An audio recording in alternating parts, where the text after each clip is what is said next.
Whenever I show my work to someone or whenever someone wants to talk about my work, they can't seem to find the right word to describe it.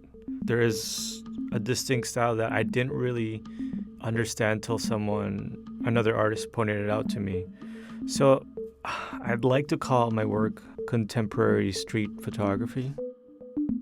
I'm really trying to pull away from making it a cliche.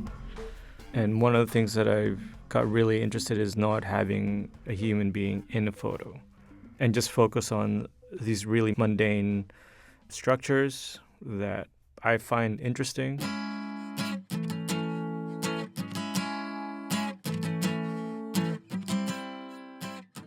My parents were into the garment industry in Philippines, and so my mom was always inspired by fashion magazine, and so there's tons of reference around the house and also art books. And my dad's an artist, so at a young age, even before I learned how to read, I would always go through books and just look at images, and it's always been something that I enjoy doing even now.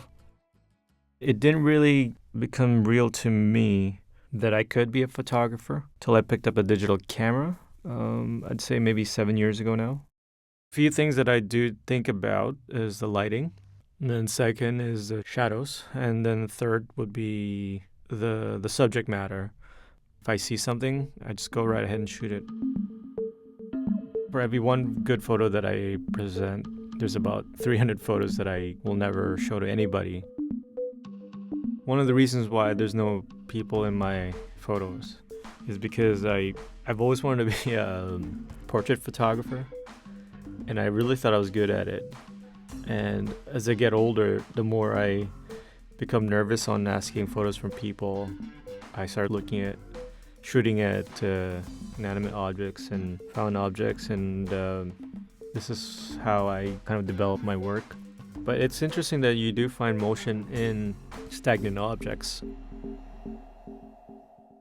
Lines and geometry wasn't really a thing for me in the beginning. I really got into landscape photography.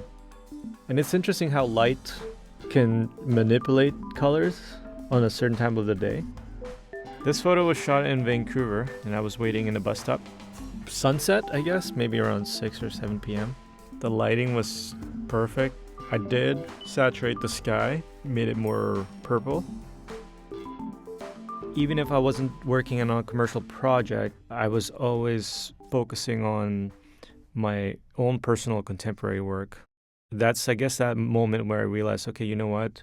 Being a freelance photographer, you could be doing multiple things, multiple projects.